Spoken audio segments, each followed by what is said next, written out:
ಚಿಕ್ಕಮಗಳೂರು ಜಿಲ್ಲೆಯ ಕೊಪ್ಪ ತಾಲೂಕಿನ ಶೃಂಗೇರಿ ಕ್ಷೇತ್ರಕ್ಕೆ ಸಂಬಂಧಪಡುವಂತ ಕಲ್ಗುಡ್ಡೆ, ಮೇಗೂರು, ಹೊರನಾಡಿಗೆ ಸಂಬಂಧಪಡುವಂತ ಮೆಣಸಿನಡ್ಯ ಈ ಗ್ರಾಮಗಳಿಗೆ ಸಂಪರ್ಕದ ರಸ್ತೆಯ ಎರಡು ಕಿರು ಸೇತುವೆ ಏನಿದೆ ಅದು ತುಂಬಾ ಕುಸಿಯುವ ಭೀತಿಯಲ್ಲಿದೆ. ಯಾಕಂತ ಹೇಳಿದ್ರೆ ಈ ಗ್ರಾಮದಲ್ಲಿ ಅಂದ್ರೆ ಕ್ಷೇತ್ರಕ್ಕೆ ಬರುವ ಅಂದ್ರೆ ಹೊರನಾಡಿಗೆ ಬಂದವರು ಶೃಂಗೇರಿ ಕ್ಷೇತ್ರಕ್ಕೆ ಹೋಗ್ತಾರೆ, ಶೃಂಗೇರಿ ಕ್ಷೇತ್ರಕ್ಕೆ ಬಂದವರು ಹೊರನಾಡು ಕ್ಷೇತ್ರಕ್ಕೆ ಬರ್ತಾರೆ. ಅಂತ ಈ ಸಂಪರ್ಕದ ರಸ್ತೆಯಲ್ಲಿ ಇರುವಂತ ಎರಡು ಕಿರು ಸೇತುವೆಯ ದೃಶ್ಯ ಕೂಡ ನಿಮಗೆ ತೋರಿಸ್ತೀನಿ. ಯಾಕಂತ ಹೇಳಿದ್ರೆ ಈ ಸೇತುವೆ ನಾನು ನನ್ನ ಎಡಭಾಗದಲ್ಲಿ ಕಾಣುವಂತ ಸೇತುವೆ ಇದೆ, ಅದು ಕೂಡ ಬಿರುಕು ಬಿಟ್ಟಿದೆ. ಬಟ್ ಇದು ಯಾವುದೇ ರೀತಿಯಲ್ಲಿ ತಡೆಗೋಡೆ ಸಂತ ಇಲ್ಲ. ಅದನ್ನು ಕೂಡ ನೋಡಿ, ಈ ಇದರಲ್ಲಿ ಅಂದ್ರೆ ಕಿರು ಸೇತುವೆ ಒಂದು ಕಾರ್ ಮಾತ್ರ ಪಾಸ್ ಆಡುವಂತ ವ್ಯವಸ್ಥೆ ಈ ರಸ್ತೆ ಸೇತುವೆಯಲ್ಲಿ. ಅಂದ್ರೆ ಬಸ್ ಬಿಟ್ಟಿದ್ದಾರೆ, ಅಂದ್ರೆ ಶ್ರೀ ಅನ್ನಪೂರ್ಣೇಶ್ವರಿ ಮೋಟಾರ್ಸ್ ಬಸ್ ಬಿಟ್ಟಿದ್ದಾರೆ. ಅಂದ್ರೆ ನಮ್ಮ ಶೃಂಗೇರಿ ಕ್ಷೇತ್ರದಿಂದ ಬಂದು ಮೇಗೂರು ಮತ್ತೆ ಕಲ್ಗುಡ್ಡೆ ಗ್ರಾಮಗಳಿಗೆ ಸಂಪರ್ಕಕ್ಕೆ ಅಂದ್ರೆ ಶಾಲೆಯ ವಿದ್ಯಾರ್ಥಿಗಳನ್ನು ಕರ್ಕೊಂಡ್ ಬರುವಂತ ಅನ್ನಪೂರ್ಣೇಶ್ವರಿ ಮೋಟಾರ್ಸ್ ಬಸ್ ಇದೆ. ಬಟ್ ನನ್ನ ಈ ಎಡಭಾಗದಲ್ಲಿ ಕಾಣುವಂತ ಈ ತಿರುವಿನಲ್ಲಿ ಇಲ್ಲಿ ಕಟ್ಟಾಗ್ಬೇಕಂತ ಹೇಳಿದ್ರೆ ತುಂಬಾನೇ ಹರಸಾಹಸ ಪಡ್ಬೇಕು ಆ ಚಾಲಕ. ಯಾಕಂತ ಹೇಳಿದ್ರೆ ಈ ಕಡೆ ಬಂದಾಗ ಅಂದ್ರೆ ಈ ನದಿಯ ಏನು ನೀರು ಹರಿಯುತ್ತದೆ, ಆ ನದಿಯ ನೀರಿನ ಪಕ್ಕದಲ್ಲಿ ಇರುವಂತ ಒಂದೇ ಗಾಡಿ ಪಾಸ್ ಆಗುತ್ತೆ. ಆ ಬಸ್ಸು ಹಿಂದೆ ಮುಂದೆ ತೆಗಿಯೋಕ್ಕೂ ಆಗಲ್ಲ, ಯಾಕಂದ್ರೆ ಅಷ್ಟು ಯು ಟರ್ನ್ ತರ ಇದೆ ಇದು. ಯು ಟರ್ನ್ ಅಂದ್ರೆ ಕೆಳ ಭಾಗದಲ್ಲೂ ಕೂಡ ನಮ್ಮ ಒಳೆನೆ ಅಂದ್ರೆ ನೀರಿನ ಏನು ನೀರುಗಳು ಹರಿದೋಗ್ತದೆ, ಅದ್ರೂ ಅಷ್ಟೇ ಸ್ವಲ್ಪ ಪ್ರಪಾತ ಇದೆ ಇದು. ಯಾಕಂತ ಹೇಳಿದ್ರೆ ಇಲ್ಲಿ ಯಾವುದೇ ರೀತಿ ತಡೆಗೋಡೆ ಇಲ್ಲ. ನಾನು ನಿಮ್ಗೆ ಏನು ವಿಡಿಯೋ ತೋರಿಸ್ತೀನಿ ನೋಡಿ, ಇಲ್ಲಿ ಸಂಪೂರ್ಣ ಏನು ಮೋರಿಗಳು ಹಾಕಿದ್ದಾರೆ ಅದು ಸಂಪೂರ್ಣ ಬಿರುಕು ಬಿಟ್ಟಿದೆ. ಇದು ಯಾವ ಸಂದರ್ಭದಲ್ಲೂ ಬೇಕಾದ್ರೆ ಕುಸಿಬಹುದು. ಯಾಕಂತ ಹೇಳಿದ್ರೆ ಇಲ್ಲಿ ಸಾವಿರಾರು ಸಂಖ್ಯೆಯಲ್ಲಿ ಪ್ರವಾಸಿಗರು ಮತ್ತೆ ಶಾಲಾ ವಿದ್ಯಾರ್ಥಿಗಳು, ಇಲ್ಲಿನ ಸ್ಥಳೀಯರು ಕೂಡ ಓಡಾಡುವಂತ ರಸ್ತೆ ಇದು ದಯವಿಟ್ಟು ನಮ್ಮ ಕ್ಷೇತ್ರದ ಶಾಸಕರು ಇದ್ರ ಬಗ್ಗೆ ಗಮನ ಹರಿಸಬೇಕು. ದಯವಿಟ್ಟು ಈ ತರ ದೊಡ್ಡ ಅನಾಹುತ ಆಗೋಕ್ಕಿಂತ ಮುನ್ನೆಚ್ಚರಿಕೆಯಾಗಿ ಇದು ಆದಷ್ಟು ಬೇಗ ಸೇತುವೆ ಕೂಡ ನಿರ್ಮಾಣ ಆದ್ರೆ ಒಳ್ಳೇದು.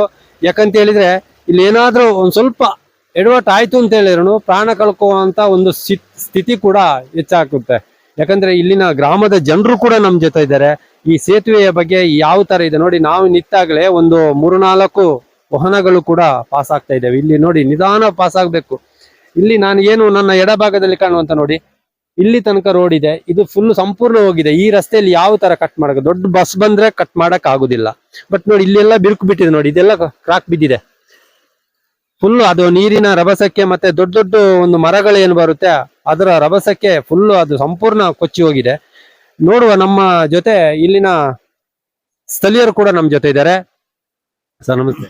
ನಮಸ್ತೆ ಸರ್, ಈಗ ಈ ಸೇತುವೆ ಯಾಕೆ ಸರ್ ಈ ತರ ಅಂದ್ರೆ ರಸ್ತೆ ಚೆನ್ನಾಗಿದೆ, ಈ ಗ್ರಾಮಗಳಿಗೆ ಸಂಪರ್ಕ ಎರಡು ರಸ್ತೆ ನಾನು ಏನು ಸೇತುವೆ ನೋಡ್ಕೊಂಡ್ ಬಂದಿವಿ, ತುಂಬಾ ಅದು ಅಂದ್ರೆ ಬೀಳೋ ಸ್ಥಿತಿಯಲ್ಲಿದೆ. ಈಗ ಬಸ್ ಬಂದ್ರು ಓಡಾಡ್ಲಿಕ್ಕೆ ಆಗಲ್ಲ. ಇದಕ್ಕೆ ಸಂಬಂಧಪಟ್ಟ ಅಧಿಕಾರಿಗಳಿಗೆ ಏನಾದ್ರು ಮಾಹಿತಿ ತಿಳಿಸಿದ್ರೆ?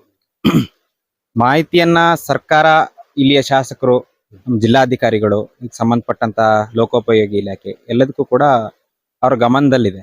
ಮತ್ತೆ ಜಿಲ್ಲಾಧಿಕಾರಿಗಳು ಖುದ್ದಾಗಿ ಬಂದು ನೋಡಿದ್ದಾರೆ. ಕಳೆದ ಸಾರಿನ ಜಿಲ್ಲಾಧಿಕಾರಿಗಳು ಬಂದು ಖುದ್ದಾಗಿ ಬಂದು ಇಲ್ಲಿ ವೀಕ್ಷಣೆಯನ್ನು ಮಾಡಿದ್ದಾರೆ. ಆದ್ರೆ ನಿರ್ಲಕ್ಷ್ಯ ಅಂತೂ ಖಂಡಿತ ಇದೆ. ಈ ಸೇತುವೆ ಸಾಧಾರಣ ಅದೇ 25 ವರ್ಷಗಳ ಹಿಂದೆ ಮಾಡಿರ್ತಕ್ಕಂಥ ಸೇತುವೆ ಈಗಲೂ ಮೇಲ್ನೋಟಕ್ಕೆ ಗಟ್ಟಿಮುಟ್ಟಾಗೆ ಕಾಣುತ್ತೆ. ಕೆಳಗಡೆ ನೋಡಿದ್ರೆ ಫುಲ್ಲು ಓಪನ್ ಆಗಿ ರಾಡ್ಗಳು ಹಾಗೆ ಜಲ್ಲಿ ಎಲ್ಲ ಕಾಂಕ್ರೀಟ್ ಎಲ್ಲ ಬಿಟ್ಬಿಟ್ಟಿದೆ. ನೀರು ಈ ಭಾಗದಲ್ಲಿ ಒಳಗಡೆ ಬಂದು ಹೀಗೆ ಸೇತುವೆ ಇರೋದು ಇಲ್ಲಿ, ಹೌದು, ಇಲ್ಲಿ ಹೋಗ್ತಾ ಇದೆ. ಮರ ಬಂದು ಅಥವಾ ಕಸ ಆ ತರದ್ ಏನಾದ್ರು ಬಂದು ಬ್ಲಾಕ್ ಆದಾಗ ಫುಲ್ ನೀರ್ ಫುಲ್ಲು ಈ ಭಾಗದಲ್ಲಿ ಬಂದ್ ಬ್ಲಾಕ್ ಆಗಿ ಈ ಕಡೆ ಹೋಗುತ್ತೆ. ಈಗ ಮೊನ್ನೆ ಕೂಡ ತುಂಬಾ ಮಳೆ ಆಯ್ತು, ಅವಾಗ ಎಷ್ಟು ದಿನ ಸರ್ ಇದ್ರ ಮೇಲೆ ನೀರ್ ನಿಂತಿತ್ತು ಇಲ್ಲಿ? ಅಂದ್ರೆ ಒಂದು ಈ ಸರಿ ಮಳೆ ಕಡಿಮೆ ಇದ್ದಿದ್ರಿಂದ 3-4 ಗಂಟೆ ನೀರಿತ್ತು ಇದರಲ್ಲಿ.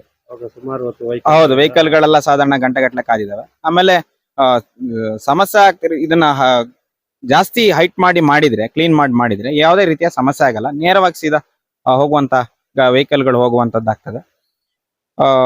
ಆದಷ್ಟು ಬೇಗ ಮಾಡಿಕೊಟ್ರೆ ಬಾರಿ ಒಳ್ಳೇದು. ಈಗ ಇದರಲ್ಲಿ ಅಂದ್ರೆ ಸಾವಿರಾರು ಸಂಖ್ಯೆಯಲ್ಲಿ ಪ್ರವಾಸಿಗರು ಹೋಗ್ತಾರೆ, ಸ್ಕೂಲ್ ಮಕ್ಕಳು ಮತ್ತೆ ನಮ್ಮ ಸ್ಥಳೀಯರು ಕೂಡ ಇದೇ ರಸ್ತೆಯಲ್ಲಿ ಓಡಾಡುವಂತ ಪರಿಸ್ಥಿತಿ ಇದೆ. ಹೌದು, ಈ ಸಂದರ್ಭದಲ್ಲಿ ಏನಾದ್ರೂ ಅನಾಹುತ ಅಂದ್ರೆ ಈ ತರ ಎಲ್ಲಾರು ಅನಾಹುತ ಆಗಿದೆ ಸರ್? ಗಾಡಿ ಎಲ್ಲರೂ ಬಿದ್ದು ಆಗಿದೆ. ಈಗ 2-3 ವರ್ಷಗಳ ಹಿಂದೆ ಪ್ರವಾಸಕ್ಕೆ ಅಂತ ಬಂದಿರತಕ್ಕಂತ ಶೃಂಗೇರಿಗೆ ಅಂತ ಬಂದಿರತಕ್ಕಂಥವ್ರು ಇಲ್ಲೇ 7-7:30-8 ಗಂಟೆ ಅಷ್ಟೊತ್ತಿಗೆ ಇಲ್ಲೇ ಕೆಳಗಡೆ ಬಿದ್ದು ಹಿಂದೆಯಿಂದ ಬರ್ತಿರ್ತಕ್ಕಂತ ಲೋಕಲ್ ಗಾಡಿಯವರು ಅವ್ರನ್ನ ಎತ್ಕೊಂಡು ಮತ್ತೆ ನಮ್ಮನೆಲ್ಲೇ ಇಲ್ಲೇ ಉಳಿಸ್ಕೊಂಡು ಮಾರನೇ ದಿವಸ ಹೋಗಿರ್ತಕ್ಕಂಥದ್ದು ಆಗಿದೆ. ಸುಮಾರು ಗಾಡಿಗಳು ಇಲ್ಲೇ ಜಾಮ್ ಆಗಿ ನಿಂತು ಬೆಳಿಗ್ಗೆ ಹೋಗಿರ್ತಕ್ಕಂಥದ್ದು ಆಗಿದೆ. JCB ಗಳನ್ನ ಕರೆಸಿ ತೆರವು ಮಾಡಿರ್ತಕ್ಕಂಥದ್ದು ಆಗಿದೆ. ಅದ ಬಸ್ಸು ಸಮೇತ ಇಲ್ಲಿ ಓಡಾಡ್ತಾ ಇರೋದ್ರಿಂದ ಹೆವಿ ಗಾಡಿಗಳು ಓಡಾಡಿದ್ರೆ ಬಹುಶಃ ಇದು ಬಿದ್ದೋಗುವಂತ ಪರಿಸ್ಥಿತಿ. ಕಳೆದ ಬಾರಿನೂ ಕೂಡ ನಾವು ಪತ್ರಿಕೆಯಲ್ಲಿ ವರದಿ ಮಾಡಿದ್ವಿ. ಏನು ಉಪಯೋಗ ಆಗಿಲ್ಲ. ಯಾವುದೇ ರೀತಿಯ ಒಂದು ತಡೆಗೋಡೆ ಇಲ್ಲ, ಸೇಫ್ಟಿ ಇಲ್ಲ.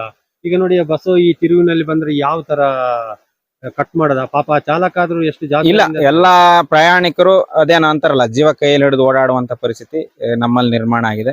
ರಸ್ತೆ ಕೂಡ ಅದೇ ಈ ಸದ್ಯದ ಪರಿಸ್ಥಿತಿಯಲ್ಲಿ ಚಿಕ್ಕದಾಗಿ ನಿರ್ಮಾಣ ಆಗಿದ್ರು ಸ್ವಲ್ಪ ನೀಟಾಗಿದೆ. ಆದ್ರೆ ಸೇತುವೆ ಮಾತ್ರ, ಸಂಪರ್ಕ ಸೇತುವೆ ಮಾತ್ರ ತೀರಾ ಹದಗೆಟ್ಟಿರೋದ್ರಿಂದ ಬೇರೆ ಯಾವ ಮಾರ್ಗನೂ ಇಲ್ಲ. ಈಗ ನಮ್ಗೆ ಮಾರ್ಗ ಈಗ ಕಳಸ ಹೋಗ್ಬೇಕಂದ್ರೆ ಹೆಚ್ಚು ಕಡಿಮೆ ಬಸರಿಕಟ್ಟೆ ಆ ಭಾಗದಲ್ಲಿ ಹೋಗ್ಬೇಕಾಗತ್ತೆ. ಬ್ಲಾಕ್ ಆಯ್ತು ಅಂತ ಹೇಳಿದ್ರೆ ಅಲ್ಲಿಗೆ ನಾವು ದ್ವೀಪದ ಅಂತ ಆಗುತ್ತೆ. ಹಾಗಾಗುತ್ತೆ. ನಮ್ಮ ಹೆಸರು ಚೇತನ್ ಅಂತ ಹೇಳಿ.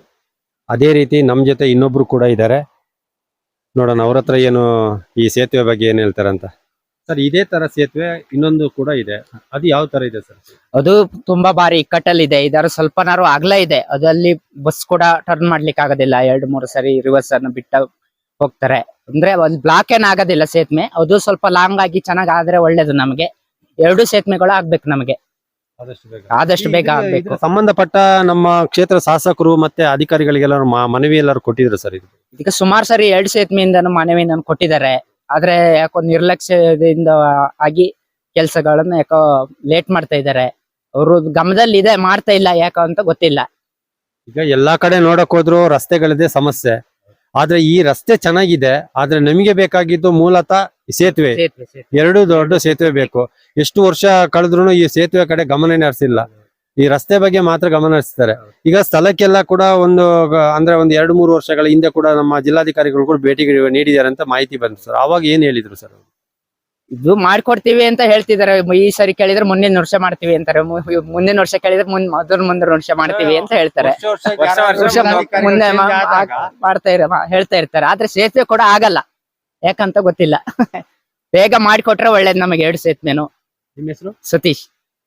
ನೋಡಿ, ಈ ಗ್ರಾಮದ ಜನರು ನೋವನ್ನು ದಯವಿಟ್ಟು ಕ್ಷೇತ್ರದ ಶಾಸಕರು ಗಮನ ಹರಿಸಿ. ಯಾಕಂತ ಹೇಳಿದ್ರೆ ಇದು ಎಷ್ಟು ಒಂದು ಗ್ರಾಮಗಳಿಗೆ ಸಂಪರ್ಕದ ರಸ್ತೆ ಅಂತ ಹೇಳಿದ್ರೆ ಅದು ಹೇಳಿ ಪ್ರಯೋಜನ ಇಲ್ಲ. ಫಸ್ಟ್ ಆಫ್ ಆಲ್ ನೀವು ಈ ಹಳ್ಳಿ ಕುಗ್ರಾಮಗಳಿಗೆ ಒಂದ್ಸಲ ಭೇಟಿ ನೀಡಿ. ರಸ್ತೆ ನೋಡಕ್ ಚಂದ ಇದೆ, ಯಾರು ನಿಮ್ಮ ರಸ್ತೆ ಬಗ್ಗೆ ಯಾರು ಮಾತಾಡ್ತಿಲ್ಲ. ದಯವಿಟ್ಟು ಸೇತುವೆ 2 ಇದೆ ಸೇತುವೆ, ಅದನ್ನು ಸರಿಪಡಿಸಿ ಅಂತ ಹೇಳ್ತಾ ಇದ್ದಾರೆ. ಯಾಕಂದ್ರೆ ಮುಂದಿನ ದಿನಗಳಲ್ಲಿ ದೊಡ್ಡ ಅನಾಹುತ ಆದ್ರೆ ಇದಕ್ಕೆ ಯಾರು ಹೊಣೆಗಾರರಾಗ್ತಾರೆ? ಜಿಲ್ಲಾಡಳಿತ ಮತ್ತೆ ಕ್ಷೇತ್ರದ ಶಾಸಕರೇ ಹೊಣೆಗಾರರಾಗ್ತಾರೆ, ಇಲ್ಲ ಸರ್ಕಾರ ಹೊಣೆಗಾರರಾಗ್ತಾರೆ, ಏನೋ ಗೊತ್ತಿಲ್ಲ. ಬಟ್ ದಯವಿಟ್ಟು ಇದನ್ನಾದ್ರೂ ಆ ವಿಡಿಯೋ ಮುಖಾಂತರ ಆದ್ರೂ ನೋಡಿ ಆ ಪರಿಸ್ಥಿತಿ ಯಾವ ತರ ಇದೆ. ಯಾಕಂತ ಹೇಳಿದ್ರೆ ಬೃಹತ್ ಮರಗಳು ಎಲ್ಲ ನೀರಲ್ಲಿ ಕೊಚ್ಕೊಂಡು ಬಂದ ಸಂದರ್ಭದಲ್ಲಿ ಕೂಡ ಅದು ಫುಲ್ ಸಂಪೂರ್ಣ ಅದ್ರದ್ದು ಏನು ಆ ಮೋರಿಗಳು ಏನೋ ಕಟ್ಟಿದ್ದಾರೆ ಅದು ಸಂಪೂರ್ಣ ಒಡೆದೋಗಿದೆ, ಮತ್ತೆ ಬಿರುಕು ಬಿಟ್ಟಿದೆ. ಅದನ್ನು ದಯವಿಟ್ಟು ಅಧಿಕಾರಿಗಳು ಅಷ್ಟೇ ಇತ್ತ ಕಡೆ ಗಮನ ಹರಿಸಿಲ್ಲ ಬಿಡಿ, ಅದು ಹೇಳಿ ಪ್ರಯೋಜನ ಇಲ್ಲ. ಈ ಅಧಿಕಾರಿಗಳಿಗೆ ನಾವು ಎಷ್ಟೇ ಹೇಳಿದ್ರು ಅವ್ರೀಗ ಮಳೆ ಬಂದ ಸಂದರ್ಭದಲ್ಲಿ ಮನೆಯಲ್ಲಿ ಮಲ್ಕೊಂಡಿರ್ಬೇಕೇನ.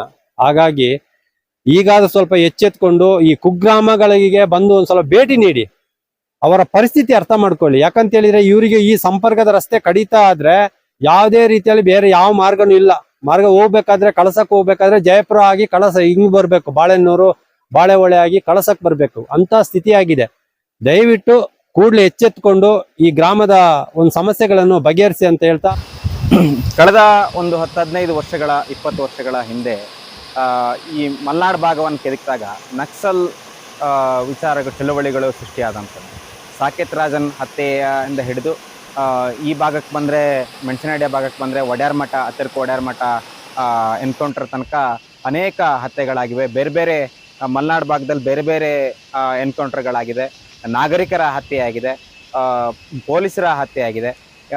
ಈ ರಕ್ತಪಾತಗಳ ನಡುವೆ ಕಳೆದ ವರ್ಷ ಏನಾಗಿತ್ತು ಅಂತ ಹೇಳಿದ್ರೆ ನಕ್ಸಲ್ ಶರಣಾಗತಿ ಇಲ್ಲೇ ಮುಂಡಗಾರು ಲತಾ ಸೇರಿದಂತೆ 5-6 ಜನ ನಕ್ಸಲ್ಗಳು ಶರಣಾಗಿದ್ರು. ಕರ್ನಾಟಕ ಸರ್ಕಾರ ನಕ್ಸಲ್ ಮುಕ್ತ ಕರ್ನಾಟಕ ಅಂತೇಳಿ ಘೋಷಣೆ ಮಾಡ್ತು. ಭಾರತವು ಕೂಡ ನಕ್ಸಲ್ ಮುಕ್ತ ಆಗುವಂಥ ಅಂಚಿನಲ್ಲಿ ದಾಪುಗಾಲ ಇಟ್ಟಿದೆ ಅಂಥೇಳಿ ಕೇಂದ್ರ ಸರ್ಕಾರ ಕೂಡ ವರದಿ ಮಾಡಿದೆ. ಇದರ ನಡುವೆ ಕರ್ನಾಟಕ ಸರ್ಕಾರದ ಮುಖ್ಯಮಂತ್ರಿಗಳ ಬಳಿ ಹೋಗಿರ್ತಕ್ಕಂತಹ ಶರಣಾಗಿರ್ತಕ್ಕಂಥ ನಕ್ಸಲರಿಗೆ ಸರ್ಕಾರ ABC ಅಂತ ಹೇಳಿ ಒಂದು ಪ್ಲಾನ್ ಮಾಡಿತ್ತು ಅಂತ ಕಾಣುತ್ತೆ.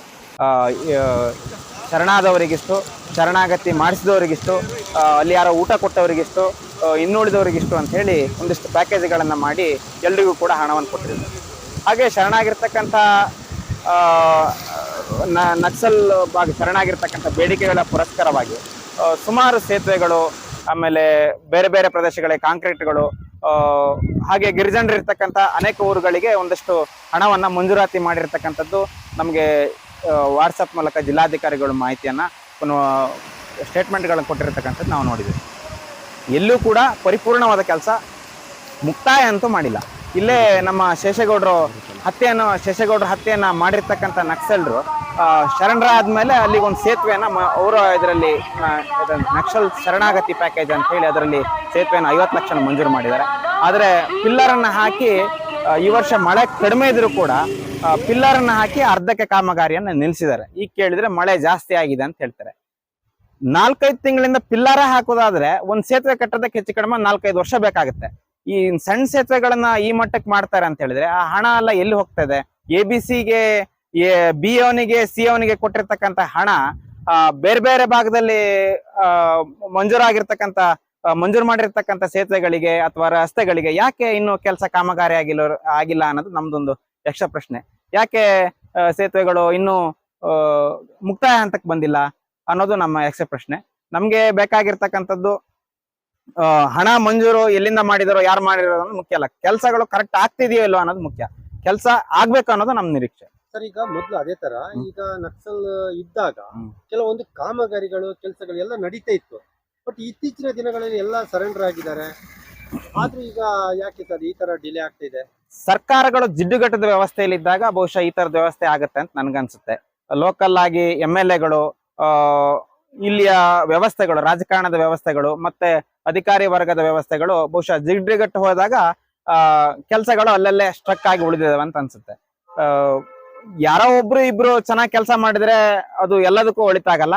ನಮ್ ಶೃಂಗೇರಿ ಕ್ಷೇತ್ರದಲ್ಲಂತೂ ನನಗೆ ಗೊತ್ತಿರೋ ಮಟ್ಟಿಗೆ ಯಾವುದೇ ಕೆಲಸಗಳು ಕೂಡ ಅದೇ ಅಲ್ಲಿಂದಲ್ಲೆಗೆ ಸ್ಟಾಪ್ ಆಗ್ತಿದಾವೆ. ಕೆಲಸಗಳೇ ಶುರು ಆಗಲ್ಲ, ಶುರು ಆದ್ರೂ ಕೂಡ ಅಲ್ಲೇ ನಿಲ್ತಾ ಇದಾವೆ. ಇದು ಸಮಸ್ಯೆ ಆಗ್ತಿರೋದು. ನಾನು ಕೆಳಭಾಗದಲ್ಲಿ ಒಂದು ಸೇತುವೆ ಕೂಡ ತೋರಿಸಿದ್ದೀನಿ. ಈಗ ಇನ್ನೊಂದು ಸೇತುವೆ ಮೇಲ್ಭಾಗದಲ್ಲಿರುವಂತಹ ಒಂದು ಸೇತುವೆ ಕೂಡ ನಾನು ನಿಮಗೆ ತೋರಿಸ್ತೀನಿ. ಇದು ತುಂಬಾ ಡೇಂಜರ್ ಪ್ಲೇಸ್ ಅಲ್ಲಿ ಇರುವಂತ ಒಂದು ದೊಡ್ಡ ತಿರುವು, ಇದು U-ಟರ್ನ್ ತರ ಇದೆ. ಇದ್ರ ಪಕ್ಕದಲ್ಲಿ ಮೇಲ್ಗಡೆಯಿಂದ ಒಂದು ಜಲಪಾತ ತರ ನೀರು ಕೂಡ ಹರಿತಾ ಇದೆ.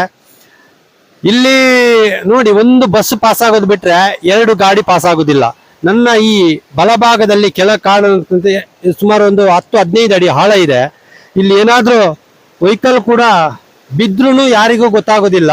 ಇಲ್ಲಿ ಯಾರ್ದು ಕೂಡ ಮನೆಗಳು ಕೂಡ ಈ ಸಮೀಪದಲ್ಲಿಲ್ಲ. ಯಾಕಂತ ಹೇಳಿದ್ರೆ ಇಲ್ಲಿಂದ ಒಂದು 200 ಮೀಟರ್ ಆ ಕಡೆನೇ ಇರೋದು ಒಂದು ಮನೆ ಇದೆ ರಸ್ತೆ ಬದಿಯಲ್ಲಿ. ಅದೇ ರೀತಿ ನಮ್ಮ ಮೇಲ್ಭಾಗದಲ್ಲಿ ನಿಮಗೆ ಕಾಣುವಂತ ಒಂದು ಜೋಗ ಜಲಪಾತ ಅಂತಾನೆ ಹೇಳ್ಬೋದು. ತುಂಬಾ ಸುಂದರವಾಗಿ ಇದೊಂದು ಕಾಣುತ್ತೆ. ಅದೇ ರೀತಿ ನೋಡಿ, ಈ ಸೇತುವೆ ಕಿರು ಸೇತುವೆ ಇದು. ಇಲ್ಲಿ U-ಟರ್ನ್ ತರ ಇದೆ ನೋಡಿ. ಈಗ ಒಂದು ಗಾಡಿ ನನ್ನ ಅಪೋಸಿಟ್ ಒಂದು ಗಾಡಿ ಬರ್ತಾ ಇದೆ. ಕ್ಯಾಮರಾಮನ್ ಆ ಕಡೆ ಒಂದು ಸ್ವಲ್ಪ ತಿರ್ಸಿ. ಅದೇ ರೀತಿ ನೋಡಿ, ಈ ಗಾಡಿ ಒಂದೇ ಗಾಡಿ ಪಾಸ್ ಆಗೋದು, 2 ಗಾಡಿ ಪಾಸ್ ಆಗೋದಿಲ್ಲ. ಯಾಕಂದ್ರೆ ಇದು ತುಂಬಾ ಇದೊಂದು ತಿರುವು ಭಾರಿ ತುಂಬಾ ಡೇಂಜರ್ ಇದು. ಹಾಗಾಗಿ ದಯವಿಟ್ಟು ಈ ಭಾಗದ ಜನರು ಕೂಡ ಈಗ ಬರ್ತೀನಿ ಅಂತ ಹೇಳಿದ್ದಾರೆ. ಅವ್ರ ಹತ್ರ ಒಂದು ಮಾಹಿತಿ ತಗೊಳ್ತೀನಿ. ಯಾಕಂತ ಹೇಳಿದ್ರೆ ಏನಾದರೂ ಒಂದು ದೊಡ್ಡ ಅನಾಹುತ ಆದ್ರೆ ಯಾರು ಹೊಣೆಗಾರರು ಅಂತಾನೆ ಪ್ರಶ್ನೆ ಮಾಡ್ತಾ ಇರೋದು ಈ ಜನ. ಇನ್ನೊಂದು ಹೇಳಕ್ ಇಷ್ಟಪಡ್ತೀನಿ, ಈ ಒಂದು ಗ್ರಾಮಗಳೇನಿದೆ ಶೃಂಗೇರಿ ಕ್ಷೇತ್ರ ಅಂದ್ರೆ ಮೆಣಸಿನಡ್ಯ, ಕಲ್ಗುಡ್ಡೆ ಮತ್ತೆ ಗೂಳಿ ಗುಂಡಿ ಏನೋ ಒಂದು ಇದೆ. ಇಲ್ಲಿ ಗ್ರಾಮಗಳು ಸುಮಾರು ಹಳ್ಳಿಗ ಜನರೆಲ್ಲ ಇದ್ದಾರೆ. ಬಟ್ ಈ ಗ್ರಾಮ ಅಂತ ಹೇಳಿದ್ರೆ ನೆಂಪು ಬರೋದು ಮೆಣಸಿನಡ್ಡಿ ಅಂದ್ರೆ ಹೇಳಿದ್ರೆ ನಕ್ಸಲ್ ಇದ್ದಾಗ ಕೆಲವೊಂದು ಕೆಲಸಗಳಾಗ್ತಾ ಇತ್ತು. ಈಗ ಕೆಲಸಗಳಾಗ್ತಾ ಇಲ್ಲ ಅಂತ ಹೇಳಿ ಕೂಡ ಇಲ್ಲಿನ ಗ್ರಾಮದ ಜನರು ಕೂಡ ಆಕ್ರೋಶ ವ್ಯಕ್ತಪಡಿಸ್ತಿದ್ದಾರೆ. ಯಾಕಂದ್ರೆ ಎಷ್ಟೋ ಕೋಟಿಗಟ್ಟಲೆ ಅನುದಾನ ಬಂದಿದೆ ನಕ್ಸಲ್ ಪ್ಯಾಕೇಜ್ ಇಂದ. ಅದು ಕೆಲವೊಂದು ರಸ್ತೆಗೆ ಮಾಡಿಕೊಟ್ಟಿದ್ದಾರೆ ಕ್ಷೇತ್ರ ಶಾಸಕರು. ಆದ್ರೆ ನಮಗೆ ಬೇಕಾಗಿದ್ದ ಒಂದು ಈ ಜನರಿಗೆ ಯಾವುದೂ ಕೂಡ ಅನುಕೂಲ ಆಗ್ತಾ ಇಲ್ಲ. ಒಂದು ಇಲ್ಲಿ ನೆಟ್ವರ್ಕ್ ಸಮಸ್ಯೆ ಇದೆ. ಅದೇ ರೀತಿ ಈ ಒಂದು 2 ಸೇತುವೆ ಕೂಡ ಅವರು ಬೇಡಿಕೆ ಇಟ್ಟಿದ್ದಾರೆ. ದಯವಿಟ್ಟು ಇದನ್ನು ಸ್ವಲ್ಪ ಗಂಭೀರವಾಗಿ ಪರಿಗಣಿಸಬೇಕು. ಯಾಕಂತ ಹೇಳಿದ್ರೆ ನಮ್ಮ ಹೊರನಾಡಿನಿಂದ ಶೃಂಗೇರಿ ಕ್ಷೇತ್ರಕ್ಕೆ ಸಂಪರ್ಕದ ರಸ್ತೆಯಲ್ಲಿ ಯಾವುದೇ ಕೂಡ ನೆಟ್ವರ್ಕ್ ಕೂಡ ಸಿಗುವುದಿಲ್ಲ. ಇಂಥ ಒಂದು ಪರಿಸ್ಥಿತಿ ಕೂಡ ಅತಿ ಹೆಚ್ಚಿದೆ. ಟವರ್ ಇದೆ, ಹೆಸರಿಗೆ ಟವರ್ ಇದೆ, ಬಟ್ ಅದನ್ನು ಮೇಂಟೆನೆನ್ಸ್ ಯಾರು ಕೂಡ ಮಾಡ್ತಾ ಇಲ್ಲ. ಎಲ್ಲಾ ಕಡೆನೂ ಪ್ರಾಬ್ಲಮ್, ನೆಟ್ವರ್ಕ್ ಸಮಸ್ಯೆ. ಏನಾದ್ರೂ ಒಂದು ಸಂದರ್ಭದಲ್ಲಿ ಏನಾದ್ರೂ ಗಾಡಿಗಳು ಏನಾದ್ರು ಅನಾಹುತ ಆದ್ರೂ ಕರೆ ಮಾಡ್ಲಿಕ್ಕೂ ಸಹ ಇಲ್ಲಿ ಸಾಧ್ಯ ಇಲ್ಲ. ನೆಟ್ವರ್ಕ್ ಹೋಗೋದು ಬರೋದು ಅಂತ ಹೇಳ್ತಾ ಇದ್ದಾರೆ. ಯಾಕಂದ್ರೆ ಇಲ್ಲಿನ ತುರ್ತು ಸಂದರ್ಭದಲ್ಲೂ ಕೂಡ ಯಾರಿಗೂ ಕರೆ ಮಾಡ್ಬೇಕಂದ್ರೆ ಗೊತ್ತಾಗ್ತಲ್ಲ. ಯಾಕಂದ್ರೆ ಅವರೇ ಹೋಗಿ ಖುದ್ದಾಗಿ ಹೋಗಿ ವೆಹಿಕಲ್ಗಳನ್ನೆಲ್ಲ ತಗೊಂಡ್ಬರುವಂತ ಸ್ಥಿತಿ ಕೂಡ ಈ ಗ್ರಾಮದ ಜನರಾಗಿದೆ. ದಯವಿಟ್ಟು ಇದಕ್ಕೆ ಸಂಬಂಧಪಟ್ಟವರು ಕೂಡಲೇ ಎಚ್ಚೆತ್ಕೊಂಡು ಈ ರಸ್ತೆಯ ಒಂದು ಏನು ಕಿರು ಸೇತುವೆಗಳಿದಾವೆ ಅದನ್ನು ಕೂಡಲೇ ಕಾಮಗಾರಿ ಶುರು ಮಾಡಬೇಕು ಅಂತೇಳಿ ಜನರು ಕೂಡ ಒತ್ತಾಯ ಮಾಡ್ತಿದ್ದಾರೆ. ನೋಡುವ, ನಮ್ಮ ಜೊತೆ ಈಗ ಇಲ್ಲಿನ ಸ್ಥಳೀಯರು ಕೂಡ ಒಬ್ರು ಬರ್ತಾ ಇದ್ದಾರೆ. ನೋಡುವ ಅವ್ರ ಹತ್ರ ಏನಂತ ಮಾಹಿತಿ ತಗೊಳ್ಳೋಣ. ಓಕೆನಾ? ಈಗ ಇಲ್ಲಿ ಕೂಡ ನಮ್ಮ ಸ್ಥಳೀಯರು ಕೂಡ ಒಬ್ರು ಇದ್ದಾರೆ, ಅವ್ರ ಹತ್ರನೂ ಕೇಳೋಣ. ನಮಸ್ಕಾರ ಸರ್. ನಮಸ್ಕಾರ ಸರ್. ಈಗ ಅಂದ್ರೆ ನಮ್ಮ ಹೊರನಾಡಿನಿಂದ ಮೇಗೂರು, ಮೆಣಸಿನಡ್ಯ ಮತ್ತೆ ಕಲ್ಗುಡ್ಡೆ ಮತ್ತೆ ಸಿಂಗೇರಿ ಸಂಪರ್ಕದ ರಸ್ತೆಯಲ್ಲಿ ಕಿರೂರಡ್ಡಿ 2 ಸೇತುವೆ ಕೂಡ ಇದೆ. ಈ ಸೇತುವೆ ಕೂಡ ಸಂಪೂರ್ಣ ಕುಸಿಯುವ ರೀತಿಯಲ್ಲಿದೆ. ಈಗ ನಾವು ಸಾಕಷ್ಟು ಸರಿ ಇಲಾಖೆ ಅಧಿಕಾರಿಗಳ ಗಮನಕ್ಕೆ, ಆಮೇಲೆ ಗ್ರಾಮ ಪಂಚಾಯತಿ ಸದಸ್ಯರ ಗಮನಕ್ಕೆ ಎಲ್ಲರೂ ಕೂಡ ಸಾಕಷ್ಟು ಬಾರಿ ತಂದಿದ್ದೀವಿ. ಶಾಸಕರ ಗಮನಕ್ಕೆ ಕೂಡ ತಂದಿದ್ದೀವಿ. ಯಾರು ಕೂಡ ಗಮನ ಯಾರು ಕೂಡ ಗಮನ ಹರಿಸಿಲ್ಲ. ಆಮೇಲೆ ಇದರಲ್ಲಿ ಸುಮಾರು ವಾರಕ್ಕೆ 15 ದಿವಸಕ್ಕಾದ್ರೂ ಒಂದ್ಸರಿ ಆಕ್ಸಿಡೆಂಟ್ಗಳು ಆಗ್ತಾ ಇರ್ತಾವೆ.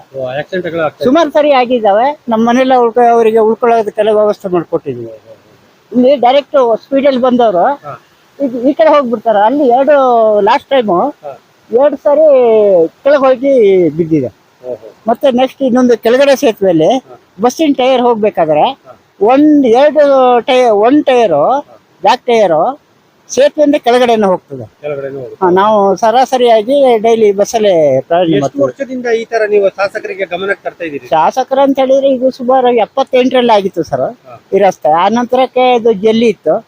ಆ ನಂತರಕ್ಕೆ ಟಾರ್ ರಸ್ತೆ ಮಾಡಿದ್ರು. ಅಲ್ಲ, ಆದ್ರೂ ನೀವು ಅವಾಗ ಈ ರಸ್ತೆ ಮಾಡೋ ಟೈಮಲ್ಲೂ ಕೂಡ ಅವರು ಸೇತುವೆ ಮಾಡ್ಕೊಡ್ತೀವಿ ಅಂತ ಇಲ್ಲ, ಆಗ ಇನ್ನೂ ಕಿರಿದ ಸೇತುವೆ ಇತ್ತು. ಅದು ಇವಾಗಲೂ ಕೂಡ ಹೇಳ್ತಾ ಇದ್ದಾರೆ, ಈ ವರ್ಷ 3 ಕೋಟಿ ಇಟ್ಟಿದ್ದೀವಿ, ಈ ವರ್ಷ ಸ್ಟ್ರೈಟ್ ಮಾಡ್ತೀವಿ ಆ ಸೇತುವೆನ. ಅದು ಬರೀ 3 ಲಕ್ಷಕ್ಕೆ ಆಗಿರೋದು 78ರಲ್ಲಿ. ಹೌದೌದು. ಇದು ಆ ನಂತರಕ್ಕೆ ಆಗಿರೋದು 5 ಲಕ್ಷದಲ್ಲಿ. ನಾವು ಸಾಕಷ್ಟು ಸರಿ ನಮ್ಮ ಇವ್ರನ್ನೆಲ್ಲ ಕಾಂಟ್ಯಾಕ್ಟ್ ಮಾಡಿ ಬಂದವಾಗೆಲ್ಲ ಮನವಿನ ಸಮೇತ ಕೊಟ್ಟಿದ್ದೀವಿ. ಯಾರು ಕೂಡ ಸ್ಪಂದಿಸ್ತಿಲ್ಲ. ಆಮೇಲೆ ಹೆವಿ ಆಗಿ ಇಲ್ಲಿ ವೆಹಿಕಲ್ಗಳು ತಿರುಗ್ತವೆ. ಈಗ ಇದು ನಕ್ಸಲ್ ಪ್ರದೇಶ, ಇದು ಹೌದು ಪ್ರದೇಶ ಅಂದ್ರೆ ನಕ್ಸಲ್ ಇದ್ದ ಸಂದರ್ಭದಲ್ಲಿ ಕೆಲಸಗಳಾಗ್ತಿತ್ತು. ಈಗ ಯಾಕೆ ಸರ್ ಅಷ್ಟು ಡಿಲೇ ಆಗ್ತಿದೆ? ಅದು ನಮಗೆ ಗೊತ್ತಿಲ್ಲ. ಸರ್ಕಾರದ ಒಂದು ಅಥವಾ ನಮ್ಮ ಜನಪ್ರತಿನಿಧಿಗಳ ಇವರ ಒಂದು ಬೇಜವಾಬ್ದಾರಿನೂ ಗೊತ್ತಿಲ್ಲ. ನೋಡಿ, ಇದೇ ತರ ನಮ್ಮ ಒಂದು ಭಾಗದ ಸಮಸ್ಯೆಗಳನ್ನು ಯಾರು ಕೂಡ ಆಲಿಸ್ಲಿಕ್ಕೆ ಮುಂದೆ ಬರಲ್ಲ. ಯಾಕಂತ ಹೇಳಿದ್ರೆ ಇಲ್ಲಿ ಯಾವುದೇ ರೀತಿಯ ತಡೆಗೋಡೆ ಕೂಡ ಇಲ್ಲ.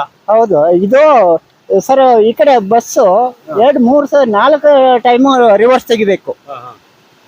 ಅಲ್ಲಿ ಗ್ರಿಪ್ ಇಲ್ಲ. ಅದು ಒಂಥರ ಜೇಡಿ ಮಣ್ಣು ಟೈಪ್ ಇದೆ. ಆಮೇಲೆ ನೋಡಿ ಈ ಸೈಡ್ ನೋಡಿ ಸರ್, ಫುಲ್ ಕೆಸರಲ್ಲೇ ಹೋಗ್ಬೇಕು. ಆಮೇಲೆ ಯಾವುದೇ ಈ 2 ರಸ್ತೆಗಳ ಪಕ್ಕದಲ್ಲಿ ಸೈಡ್ ಕೊಡೋದಕ್ಕೂ ಕೂಡ ಜಾಗ ಇಲ್ಲ. ಆಮೇಲೆ ಆ ಸೈಡ್ ಈ ಸೈಡ್ ಎಲ್ಲ ಮಣ್ಣು ಇದ್ದು ತೊಳ್ಕೊಂಡು ಹೋಗಿದೆ. ನೋಡಿ, ಇದು ಈ ಗ್ರಾಮದ ಸಮಸ್ಯೆಗಳನ್ನು ದಯವಿಟ್ಟು ಶಾಸಕರೇ, ನೀವು ಎಲ್ಲಿರ್ತೀರ ಏನೋ ನಮಗೆ ಗೊತ್ತಿಲ್ಲ, ಬಟ್ ಈ ಸಂಬಂಧಪಟ್ಟ ಅಧಿಕಾರಿಗಳನ್ನು ಕೂಡಲೇ ಕರೆಸಿ ಆ ಒಂದು 2 ಸೇತುವೆಗಳು ಏನಿದೆ ಅದನ್ನು ಕೂಡಲೇ ಸರಿಪಡಿಸುವಂತ ಕೆಲಸ ಮಾಡಲಿ. ದಯವಿಟ್ಟು ಈ ಗ್ರಾಮದ ಜನರು ಕೂಡ ಮನವಿ ಮಾಡ್ತಾ ಇದ್ದಾರೆ ನಿಮಗೆ. ಎಷ್ಟೋ ಸಲ ಅಧಿಕಾರಿಗಳು ನೋಡ್ಕೊಂಡು ಹೋಗ್ತಾರೆ ಬಿಟ್ರೆ ಈ ಕಡೆ ಗಮನ ಹರಿಸುವುದಿಲ್ಲ ಅಂತ. ಯಾಕಂದ್ರೆ ಇದೊಂದು ಕುಗ್ರಾಮ. ನಕ್ಸಲ್ ಪ್ಯಾಕೇಜ್ ಅಲ್ಲಿ ಎಷ್ಟೋ ಅನುದಾನ ಬಂದಿದೆ, ಅದನ್ನಾದ್ರೂ ಇದಕ್ಕೆ ತೆಗೆದು ಹಾಕಿ ಅಂತ ಕೂಡ ಇಲ್ಲಿನ ಗ್ರಾಮದ ಜನರು ಕೂಡ ಮನವಿ ಮಾಡ್ತಾ ಇದ್ದಾರೆ. ಶಾಸಕರು ಆದಷ್ಟು ಬೇಗ ಮಾಡಿಕೊಡಿ. ನಮಗೆ ಸೇತುವೆ ಎಲ್ಲ ಇದು ರಸ್ತೆಗಳನ್ನೆಲ್ಲ ಮಾಡಿಕೊಟ್ಟಿದ್ದಾರೆ. ಅದೇ ರೀತಿ 2 ಸೇತುವೆಯನ್ನು ಬೇಡಿಕೆ ಇಟ್ಟಿದ್ದಾರೆ, ಅದನ್ನು ಮಾಡಿಕೊಡ್ಬೇಕಂತ ಹೇಳಿ ಕೂಡ ಅವರು ಒತ್ತಾಯ ಮಾಡ್ತಿದ್ದಾರೆ. ಅದೇ ರೀತಿ ಇನ್ನು ಮುಂದೆ ನಾವು ಕೆಲವೊಂದು ಸಮಸ್ಯೆಗಳನ್ನು ಕೂಡ ನಾವು ಜನರ ಹತ್ರ ಕೇಳೋಣ. ಇದು ಹೊರನಾಡು ಮತ್ತು ಶೃಂಗೇರಿ ಸಂಪರ್ಕಿಸುವ ರಸ್ತೆ. ಬಹಳ ವೆಹಿಕಲ್ಗಳು ಓಡಾಡ್ತಿದ್ದಾವೆ ಇಲ್ಲಿ. ಇದು ಇತ್ತೀಚೆಗೆ ಆಗಿರುವ ರಸ್ತೆ, ಮುಂಚೆ ಇರಲಿಲ್ಲ, ಇತ್ತೀಚೆಗೆ ಕಲೆಕ್ಷನ್ ಆಗಿದ್ದು. ಹಾಗಾಗಿ ಇವೆಲ್ಲ ಮುಂಚೆ ವೆಹಿಕಲ್ ಸಂಪರ್ಕ ಇಲ್ಲದೆ ಇರೋದ್ರಿಂದ ಮುಂಚೆ ಆ ರಸ್ತೆ ಕನೆಕ್ಷನ್ ಕೂಡ ಇರಲಿಲ್ಲ. ಹಾಗಾಗಿ ಚಿಕ್ಕ ಸೇತುವೆಗಳನ್ನು ಕಟ್ಟಿದ್ರು. ಅದಾದ ನಂತರ PWಗೆ ಹ್ಯಾಂಡ್ ಓವರ್ ಆಯಿತು ಈ ರಸ್ತೆ. PWಗೆ ಹ್ಯಾಂಡ್ ಓವರ್ ಆಗಿರೋ ಕಾರಣ ಈಗ ವೆಹಿಕಲ್ ತುಂಬ ಓಡಾಡ್ತಿದ್ದಾವೆ. ಹಾಗಾಗಿ ನಾವು ಅದು ಎಷ್ಟೋ ಈ ಒಂದು ಸೇತುವೆ ಅಂದ್ರೆ ಎರಡು ಸೇತುವೆ ಏನಿದೆ ಅದು ಬೀಳೋ ಸ್ಥಿತಿಯಲ್ಲಿ ಇದೆ. ಹೌದೌದು ಎರಡು ಕೂಡ ಬೀಳೋ ಸ್ಥಿತಿಯಲ್ಲಿದೆ. ಬೀಳೋ ಸ್ಥಿತಿಯಲ್ಲಿ ಇದೆ. ಇಲ್ಲಿ ಅದೇ ತರ ಒಂದು ಅಪಘಾತನೂ ಕೂಡ ನಡೀತಾ ಇದೆ. ಹೌದೌದು ಇದ್ರ ಬಗ್ಗೆ ಏನಾದ್ರು ನಮ್ಮ ಕ್ಷೇತ್ರ ಶಾಸಕರ ಗಮನಕ್ಕೆ ತಂದಿದ್ದೀರಾ? ಹೌದೌದೌದು ನಾನು ಮಾಜಿ ಗ್ರಾಮ ಪಂಚಾಯತಿ ಅಧ್ಯಕ್ಷನಿದ್ದೀನಿ. ಅನೇಕ ಬಾರಿ ಶಾಸಕರು MP ಅವರಿಗೆ ಮತ್ತು ಜಿಲ್ಲಾಧಿಕಾರಿಗಳಿಗೆ ಎಲ್ಲರಿಗೂ ಕೂಡ ಮನವಿ ಮಾಡಿದ್ದೀನಿ. ಮೀನಾ ನಾಗರಾಜ್ ಅವ್ರನ್ನ ಕರ್ಕೊಂಡ್ಬಂದು ಅದೇ ಆ ಪ್ಲೇಸ್ ಕೂಡ ತೋರಿಸಿದ್ದೀನಿ. ಆ ಪ್ಲೇಸ್ ಈ ಪ್ಲೇಸ್ ಕೂಡ DC ಅವ್ರ ಗಮನದಲ್ಲಿ ಕೂಡ ಇದೆ. ಆ ಸೇತುವೆ 3 ಕೋಟಿಗೆ ಎಸ್ಟಿಮೇಟ್ ಕೂಡ ಆಗಿ ಹೋಗಿದೆ. ಬಟ್ ಅದಕ್ಕೆ ಇನ್ನು ಹಣ ಸ್ಯಾಂಕ್ಷನ್ ಆಗ್ಬೇಕಷ್ಟೇ. ಎಸ್ಟಿಮೇಟ್ ಮಾಡಿ ಕಳಿಸಿದ್ದೀವಿ. ಎರಡು DC ಗಳ ಅದೆಲ್ಲ ಆಯ್ತು. ಹೌದೌದು. ಆಮೇಲೆ ಅದು ಅಮೌಂಟ್ ಜಾಸ್ತಿ ಇರೋದ್ರಿಂದ ಅದು ಈಗ ಅನುಮತಿ ಕೊಟ್ಟಿಲ್ಲ. ಅದು ಅಮೌಂಟ್ ಸ್ಯಾಂಕ್ಷನ್ ಆದ್ರೆ ಆಗುತ್ತೆ. ಬಟ್ ನಾವು ತೀರಾ ಒತ್ತಡ ಮಾಡ್ತಿದ್ದೀವಿ ಈ ಸೇತುವೆ ಅದು ಕೂಡ 2 ಆಗ್ಬೇಕು. ಮೇಲೊಂದು ಅದೇ ತರ ಸಮಸ್ಯೆ ಇತ್ತು, ಅದನ್ನ ಶಾಸಕರು ಅನುದಾನ ಇಟ್ಟು ಅದನ್ನ ಮಾಡಿಕೊಟ್ಟಿದ್ದಾರೆ ಮೇಲ್ಗಡೆದು ದೇವಸ್ಥಾನದ ಹತ್ರ. ಒಂದು ಪ್ರದೇಶ ಇದು. ಹೌದು. ಅವ್ರಿಗೆ ಆದಂತ ಒಂದು ಪ್ಯಾಕೇಜ್ ಗಳನ್ನೆಲ್ಲ ಬಿಟ್ಟಿದ್ರು ಸರ್. ಆ ಪ್ಯಾಕೇಜ್ ಈ ಗ್ರಾಮಗಳಿಗೆಲ್ಲ ಸಿಕ್ಕಿದೆ. ಈ ಗ್ರಾಮಕ್ಕೆ 50 ಲಕ್ಷ ಒಂದು ಈ ಶೇಷಯ್ಯನ ಮನೆ ಎನ್ಕೌಂಟರ್ ಆಗಿ ತೀರ್ಕೊಂಡ್ರು ನೋಡಿ, ಅಲ್ಲಿಗೆ ಒಂದು ಬ್ರಿಡ್ಜ್ ಇರ್ಲಿಲ್ಲ, ಬಹಳ ವರ್ಷದ ಬೇಡಿಕೆ ಇತ್ತು. ಆ 50 ಲಕ್ಷನ ಅಲ್ಲಿ ಸ್ಯಾಂಕ್ಷನ್ ಮಾಡಿಕೊಟ್ಟಿದ್ದಾರೆ. ಈಗ ಪಿಲ್ಲರ್ ಆಗಿದೆ, ಸ್ಲ್ಯಾಬ್ ಆಗಿಲ್ಲ ಇನ್ನು.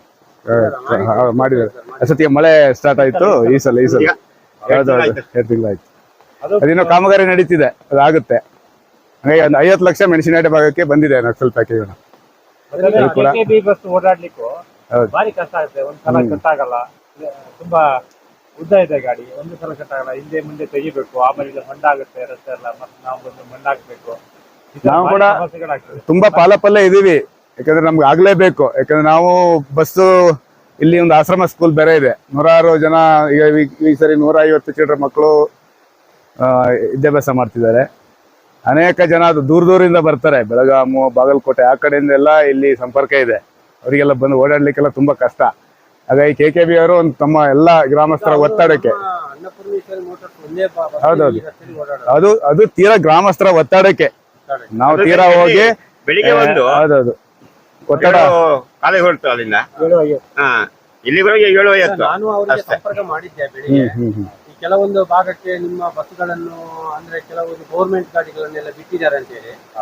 ಇಲ್ಲ ಬಿಟ್ಟಿಲ್ಲ, ಏನಿದೆ ಅದನ್ನು ಬಿಟ್ಟಿದೀವಿ ನಾವು. ಹಂಗೆ ಇದೆ, ಜನರಿಗೆ ಸ್ಪಂದಿಸ್ತಾ ಇದೀವಿ ನಾವು. ಸಂಜೆ 5:15 ಅಷ್ಟೇ. 2 ಟ್ರಿಪ್ ಬೆಳಗ್ಗೆ ಒಳ್ಳೆ ಮಾತಲ್ಲಿ ಹೇಳಿದ್ದಾರೆ. ಅವ್ರಿಗೆ ಎಷ್ಟೋ ಲಾಸ್ ಆಗ್ತಾ ಇದೆ, ಆದ್ರೂ ನಾವು ಓಡಿಸ್ತಾ ಇದೀವಿ. ಹೌದೌದು ತುಂಬಾ ನಮ್ಮ ಸಪೋರ್ಟ್ ಕೊಟ್ಟಿದ್ದಾರೆ ಅಂತಾನು ಹೇಳಿದ್ದಾರೆ. ಗ್ರಾಮಸ್ಥರ ಮನೆಗೋಸ್ಕರ ಅವ್ರು ಬಿಟ್ಟಿರೋದು. ನಾವು ತುಂಬಾ ಮನವಿ ಮಾಡ್ಕೊಂಡಿದ್ದೀವಿ ಅವ್ರ ಹತ್ರ ಹೋಗಿ, ಕಿಟಿ ಭಟ್ರ ಹತ್ರ ಮಾತಾಡಿ, ನಮ್ಮ ಶಾಸಕರು ಕೂಡ ಅವ್ರ ಹತ್ರ ಮಾತಾಡಿದ್ರು. ಹಂಗಾಗಿ ಅವ್ರು ಒತ್ತಡಕ್ಕೆ ಬಿಟ್ಟಿರೋದು.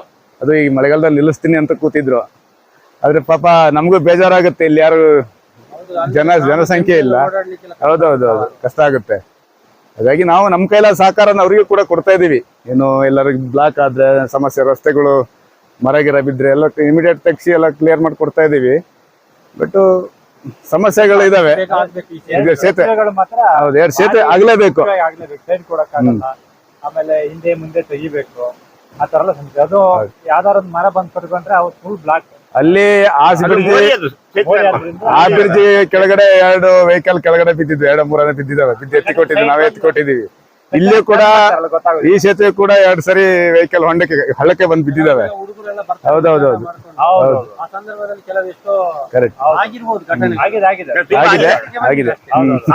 ಆಮೇಲೆ ಅಲ್ಲಿ ಬಲಿಗೆಯಿಂದ ಫುಲ್ ಡೌನ್ ಅಲ್ಲಿ ಸುಮಾರು ಒಂದು 10-15 ವೆಹಿಕಲ್ ಬಿದ್ದು ಎತ್ತಿದ್ದು ಉದಾಹರಣೆ ಇದೆ.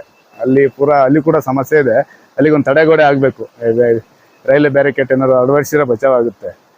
ಸೀದಾ ಬಂದು ಸೀದಾ ಕೆಳಗಡೆನೆ ಬಂದ್ಬಿಡ್ತಾರೆ. ಮೊನ್ನೆ ಕೂಡ ಒಂದು ಪಿಕಪ್ ಕೆಳಗಡೆ ಬಂದಿತ್ತು. ಹೀಗೆ ತುಂಬಾ ಸಮಸ್ಯೆಗಳಿದೆ. ಅಂತ ಪ್ಲೇಸಿಗೆಲ್ಲ ಸ್ವಲ್ಪ ಬ್ಯಾರಿಕೇಡ್ ಅಳವಡಿಸಿ 2 ಸೇತುವೆ ಮಾಡಿಕೊಟ್ರೆ ನಮ್ಗೆ ಬಹಳ ಅನುಕೂಲ. ನಮಗೆ ಅಂತಲ್ಲ, ಇಡೀ ಹೊರನಾಡು ಟು ಶೃಂಗೇರಿ ಏನು ಪುಣ್ಯ ಕ್ಷೇತ್ರಗಳಿಗೆ ಓಡಾಡ್ತಿದ್ದಾರೆ, ಪ್ರವಾಸಿಗರಿಗೆ ಕೂಡ ಅನುಕೂಲ ಆಗುತ್ತೆ. ಟೂರಿಸ್ಟ್ ಗಾಡಿಗಳು 90 ಭಾಗ ಇದೇ ರೋಡ್ ಅಲ್ಲಿ ಓಡಾಡೋದು.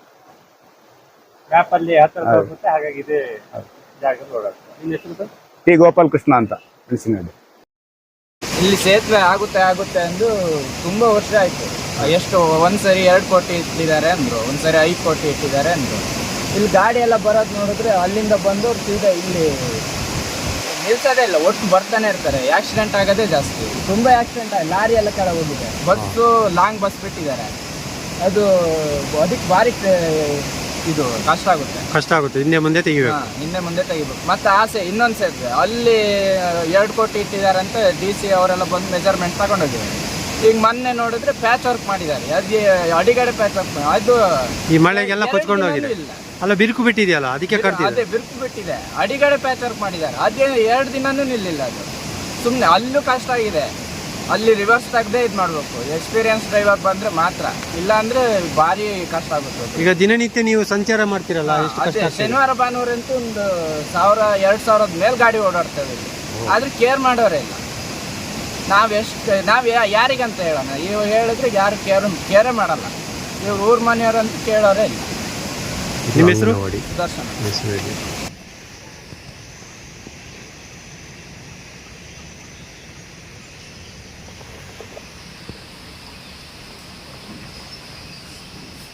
ಇಟ್ಕೊಂಡಿದ್ದಾರೆ ಮಾತ್ರ.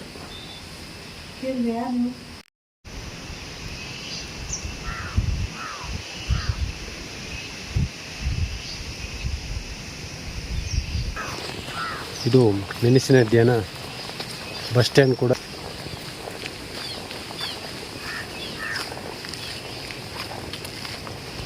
ಇದು ಕೆಳಗಡೆ ಕಾಣುವಂಥ ಒಂದು ಅಂಗನವಾಡಿ. ಅಂತ ಗೊತ್ತಿಲ್ಲ, ನಮಗೆ ಗೊತ್ತಿಲ್ಲ. ಯಾರು ಎಷ್ಟು 5ನೇ ಕ್ಲಾಸು 6, 7, 3ನೇ? 5ನೇ ಕ್ಲಾಸ್ ನಾವೆಲ್ಲ ಸಣ್ಣಕ್ಕಿದ್ದಾಗಿತ್ತು. 5ರವರೆಗೆ. ಈಗಂದು ಇದು ಹಾಸ್ಟೆಲ್ ಆದಮೇಲೆ ಒಂದು ವರ್ಷ ಇದು 6, 7, 5ರವರೆಗೆ ನಡೆಸಿದ್ರು. ಮತ್ತು ಅಲ್ಲಿ ಬಿಲ್ಡಿಂಗ್ ಅತ್ತಲ್ಲ ಹೊಸದು. ಇದ್ದಾರೆ.